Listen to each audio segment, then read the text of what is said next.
نحمده ونصلي ونسلم على رسوله الكريم أما بعد أعوذ بالله من الشيطان الرجيم بسم الله الرحمن الرحيم وقل جاء الحق وزهق الباطل إن الباطل كان زهوقا صدق الله العظيم. معزز مکرم قابل قدر حاضرین کرام، آج کا جو پروگرام ہے ختم نبوت، اس عنوان کے تحت آفتہ کا موضوع ختم نبوت حضرت قادیانیہ بحوالہ افادۃ الافہام حضرت شیخ الاسلام بانی جامع نظامی علیہ رحمۃ الرضوان کی معنات کتابوں میں سے کتاب ہے جو قادیانیوں کے باطل عقائد پر مدلل و مستند جواب کے طور پر تحریر کی گئی ہے۔ عزیزان گرامی قدر، آج سے تقریباً 130 سال پہلے سرزمین ہندوستان پر ایک فتنہ اٹھا جو باطل عقائد پر مبنی تھا، جس کو قادیانی فتنہ کہا جاتا ہے۔ مرزا غلام احمد قادیانی سرزمین پنجاب میں پیدا ہوا اور اس نے چند دن میں اپنے آپ کو ایک نئے روپ میں لوگوں پر ظاہر کیا۔ کبھی تو مثل حسین، کبھی تو حضرت عیسیٰ اور کبھی تو نبی آخر الزماں ہونے کا دعویٰ کیا۔ اس نے ہزارہ صفحات پر ایک کتاب تحریر فرمائی جس میں اس نے بنیادی دلائل قائم کیے اور دنیا بھر کے علماء کو چیلنج کیا کہ اس کا جواب دیا جائے۔ اس وقت کے علماء اس کی طرف توجہ دینے کی تضیع اوقات سمجھے، چونکہ اتنی ضخیم کتاب پڑھنا پھر بھی وہ باطل عقائد پر مبنی غیر ضروری اس کو اہمیت دینا ہے، اس کی فکر ہے کہ وہ علماء اس کی جانب توجہ نہیں فرمائی۔ لیکن سیدی شیخ الاسلام علیہ رحمۃ الرضوان نے ارشاد فرمایا کہ یقیناً تضیع اوقات تو ہیں، لیکن اس بدبخت اور نالائق نے ہمارے پیارے نبی صلی اللہ علیہ وسلم کی شان میں گستاخی کا دعویٰ نبوت کا اعلان کیا، اور اسی وقت آپ نے اپنا قلم اٹھایا اور افادۃ الافہام جیسی عظیم شان کتاب تحریر فرمائی۔ اس کی چند جھلکیاں آپ کے پیش نظر ہیں۔ ختم نبوت اسلام کے بنیادی عقائد میں شامل ہے۔ اسلام کے اندر اپنے اپنے اختلافات کی وجہ سے کئی جماعتیں اور فرقے بن گئے اور ہر ایک نے اپنا علیحدہ نشان اور نام قائم کر لیا، لیکن آپس میں اختلافات کثیرہ کے باوجود سبھی فرقے ختم نبوت کے مسئلے پر متفق ہیں۔ اور اس بات پر بھی اتفاق رکھتے ہیں کہ حضور صلی اللہ علیہ وسلم کے بعد نبوت کا دعویٰ خواہ کسی نوعیت سے اور کسی جہت سے ہو کفر ہے اور اس کے قائل اسلام سے خارج ہیں۔ تاریخ بتاتی ہے کہ ختم نبوت کے مسئلے میں علماء کرام نے بے پناہ خدمات انجام دی۔ بعض علماء کرام نے تو جھوٹے مدعیان نبوت کے ابطال میں اپنی زندگیاں وقف کر دی اور تادم زیست ان کی تردید میں سرگرم رہے۔ حضرت شیخ الاسلام علیہ رحمۃ الرضوان کی ذات گرامی کو درس و تدریس، سلوک و ارشاد، تعلیم و تربیت، انتظام و اصلاح قوم کی عظیم ذمہ داریاں متعلق تھیں۔ حضرت شیخ الاسلام نے ان سب کی تکمیل کرتے ہوئے احقاق حق اور ابطال باطل کے فریضے کو بھی بحسن خوبی انجام دیا اور امت مسلمہ کو گمراہ عقائد سے آگاہ کرتے ہوئے ان سے بچاتے رہے، جیسا کہ حدیث شریف میں ہے، من رأى منکرا فلیغیرہ بیدہ وان لم یستطع علیہ فبلسانہ وان لم یستطع علیہ فبقلبہ۔ جو کوئی منکر کو دیکھے تو اس کو قوت اور طاقت سے روکے، اس پر قدرت نہ ہو تو زبان سے روکے، اس پر قدرت نہ ہو تو اپنے دل سے روکے، یعنی کم از کم اپنے دل میں اس کو برا سمجھے۔ حضرت شیخ الاسلام نے شاہان وقت آصف جاہ سادس اور آصف جاہ سابق کو ایسی تعلیم و تربیت فرمائی کہ وہ کبھی دین حق سے انحراف و اعراض نہ کر پائے۔ مسلمہ حقیقت ہے کہ بادشاہ وقت کا صحیح العقیدہ ہونا اور دین حق کا پابند ہونا کئی فتنوں کا دروازے کو بند کر دیتا ہے۔ دکن میں مختلف فرقے ظاہر ہوتے رہے، قادیانی فتنہ بھی شروع ہوا، لیکن حکومت آصفیہ کے قیام تک یہ فتنہ کبھی سر نہ اٹھا سکا اور اہل دکن کو پریشان نہ کر سکا۔ حضور سیدی شیخ الاسلام کے وصال کے بعد ہی یہ فتنہ زور پکڑا حکومت میں رفتہ رفتہ کمزوری بھی اس کے پھیلاؤ کا سبب بنی۔ حضور سید شیخ الاسلام نے مذہب حق کے اثبات اور باطل سے عوام کی حفاظت کے لیے من جانب حکومت واحدین کا تقرر فرمایا۔ یہی وجہ ہے کہ اہل دکن حضرت شیخ الاسلام علیہ رحمت و رضوان کی حیات تک اپنے ایمان کے متعلق مطمئن تھے، انہیں کسی قسم کا خوف و خطر نہ تھا۔ حضور سید شیخ الاسلام علیہ رحمت و رضوان کی ان خدمات شاہانہ وقت آصفدہ سادس نے بھی اعتراف کیا ہے۔ 12 رجب المرجب 1336 ہجری کو یعنی شیخ الاسلام کے وصال کے تقریباً 1.5 ماہ بعد جاری ہوا۔ مولوی محمد انوار اللہ خان فضیل الجن بہادر اس ملک کے عظیم مشائخ و عظام میں سے ایک عالم بعمل فاضل اجل تھے۔ اپنے تقدس اور تورع، ایثار نفسی وغیرہ خوبیوں کی وجہ سے عامت المسلمین کی نظروں میں بڑی وقعت رکھتے تھے۔ شیخ الاسلام علیہ رحمت و رضوان وہ والد محترم کے اور میرے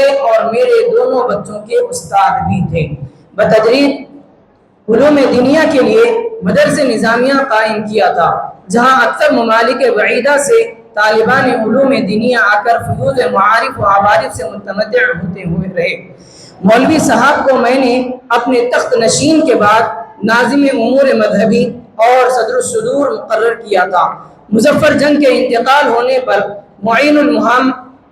امور مذہبی کے عہدہ جلیلہ پر مامور کیا، اور وہ تکمیل کو پہنچ جائے تو یہ سر رشتہ خاطر خواہ ترقی کر سکے گا۔ بلحاظ ان فیوضات کے مولوی صاحب حضرت شیخ الاسلام علیہ رحمت کی وفات سے ملک و قوم کو عظیم نقصان پہنچا، اور مجھ کو نہ صرف ان وجوہ سے بلکہ تلمد خاص تعلق کے مولوی شیخ الاسلام مرحوم کی جدائی کا سخت افسوس ہے۔ حضرت شیخ الاسلام نے نہ صرف انتظامی و اصلاحی طریقے سے ان باطل فرقوں کا تدارک کیا بلکہ ان کے خلاف علمی جہاد سے بھی کام لیا،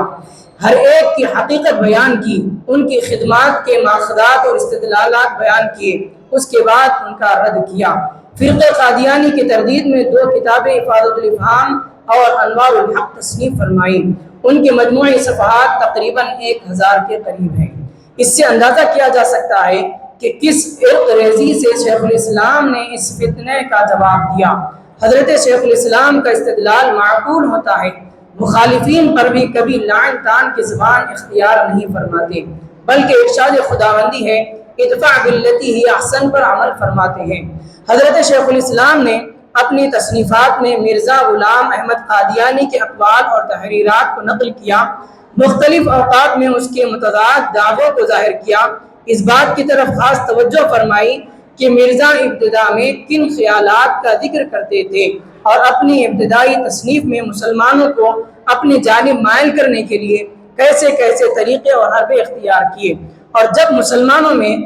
خیر خواہ اور ہمدرد کی حیثیت سے شہرت حاصل کر لیے اور مسلمانوں کو اپنی جانب مائل ہوتے ہوئے دیکھا تو پھر کس طرح اپنے آپ کو کبھی مہدی، کبھی عیسیٰ اور کبھی مسیح کے طور پر پیش کرنے لگے۔ چنانچہ مرزا صاحب کی کتاب براہین احمدیہ علی حقیقت کتاب اللہ والنبوۃ محمدیہ شائع ہوئی تو عوام بلکہ علماء بھی اس کی تردید نہیں کی، کیونکہ اس میں جا بجا اسلام کے عقائد اور خیالات ظاہر کیے گئے اور اپنے مسلک کے مسلمانوں کی طرح بیان کیے گئے، جیسا کہ صفحے 215 میں تحریر ہے وحی رسالت بجہت عدم ضرورت منقطع ہے،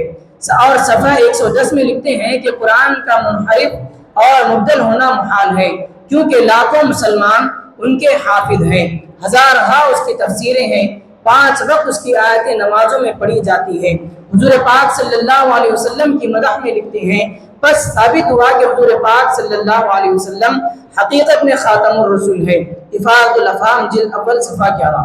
مرزا صاحب کو چونکہ دعوے نبوت تھا اس لیے مختلف ہیلے اختیار کیے، معجزات کے لیے ایک نئی راہ نکالی۔ حضور سید شیخ الاسلام حفاظت الافہام جلد اول صفحہ 34 میں لکھتے ہیں اور جو معجزات انبیاء علیہ السلام کے قرآن اور حدیث میں منقول ہیں سب کو گستاخانہ طور پر کہہ کر قرار دیتے کر عقلی اور نقلی معجزات کی ضرورت بتائی، اور لکھا کہ میں نہ آتا تو جہاں میں اندھیرا ہو جاتا۔ سید شیخ الاسلام مرزا صاحب کی قرآن و حدیث کے متعلق روش بتاتے ہوئے لکھتے ہیں کہ غرض کے اپنے مقاصد میں جن آیات اور احادیث کو خارج دیکھا سب کی تکذیب یا تحریف کر ڈالی۔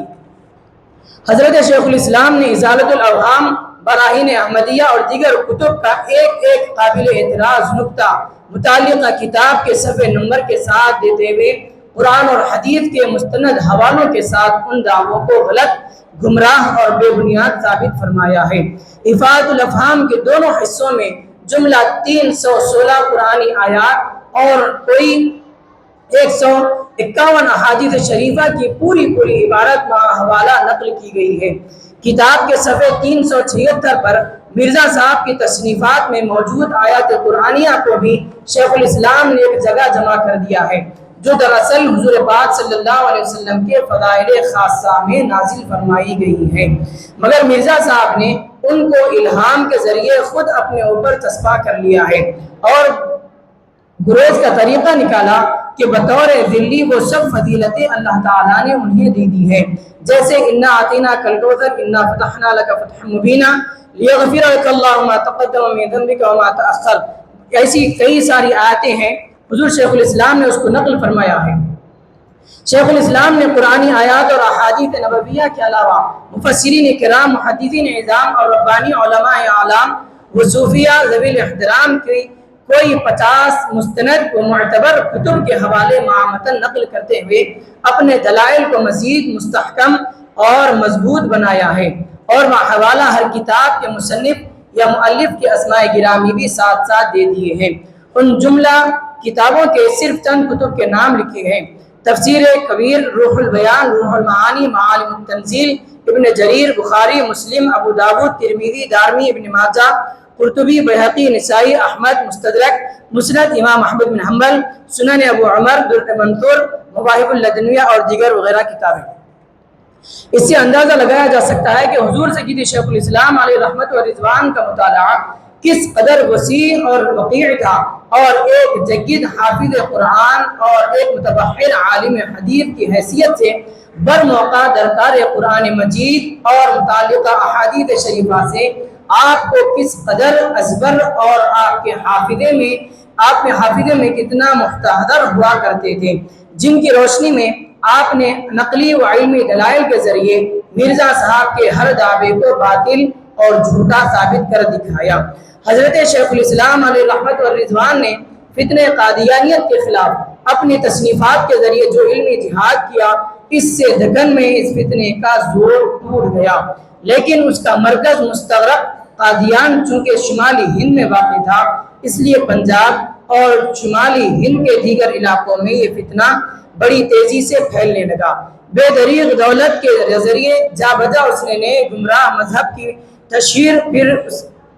انگریزی حکومت کی سرپرستی کا نتیجہ تھا کہ بہت سے کم وقت میں اس کی زیادہ سے زیادہ اشاعت ہوئی۔ یہاں یہ جاننا بھی دلچسپی سے خالی نہیں کہ آگے چل کر اس فتنے کا کیا حشر ہوا۔ مرزا صاحب کے عقائد جب علماء حرمین شریفین کو بھیجے گئے تو مکہ مکرمہ کے رئیس القضات شیخ عبداللہ بن حسن نے یہ فتویٰ جاری کیا کہ مدعی نبوت کے کفر میں کوئی شبہ نہیں، جو شخص قادیان کے دعوے کی تصدیق کرے یا اس کی متابعت کرے وہ بھی مدعی نبوت کی طرح کافر ہے۔ پنجاب کے ایک جدید عالم اہل سنت والجماعت، عالم حق و صوفی باصفا حضرت پیر مہر علی شاہ صاحب رحمۃ اللہ علیہ انہی دنوں ہجرت کر کے ارادے سے مدینہ منورہ میں تشریف لے گئے تھے، جہاں آپ نے شیخ الاسلام علیہ رحمت و رضوان کے استاد گرامی پیر و مرشد حضرت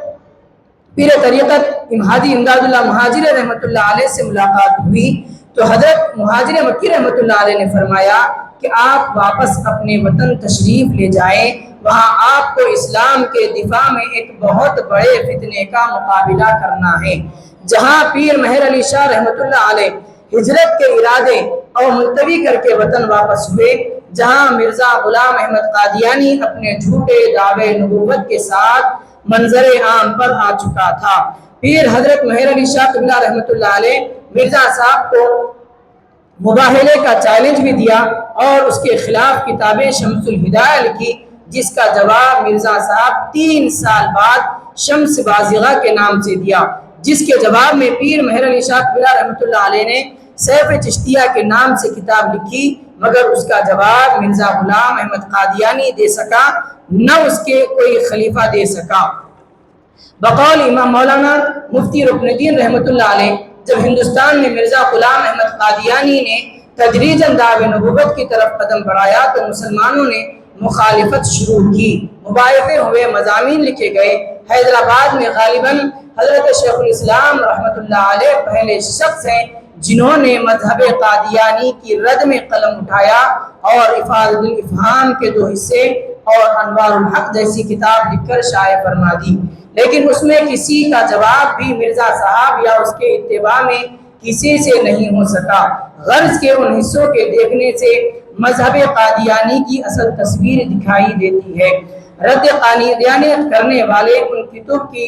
مدد سے بے نیاز نہیں ہو سکتے۔ آخر میں 2 اشعار سے اپنی تقریر کو ختم کرتا ہوں۔ اپنے دعوی باطل پرستوں کا رد کیا، دعوی باطل پرستوں کا رد کیا، پڑھ کے دیکھو مقاصد میں کیا ہے لکھا۔ میرے انوار کو تم سمجھتے ہو کیا، میرے انوار کو تم سمجھتے ہو کیا، مسلک حق میں مانند تلوار ہے، مسلک حق میں مانند تلوار ہے۔ ایک طرف دھوم ہے، عرس انوار ہے، ایک طرف شور ہے، جشن دستار ہے۔ ہمارے البراء وآخر دعوانا الحمدللہ رب العالمین۔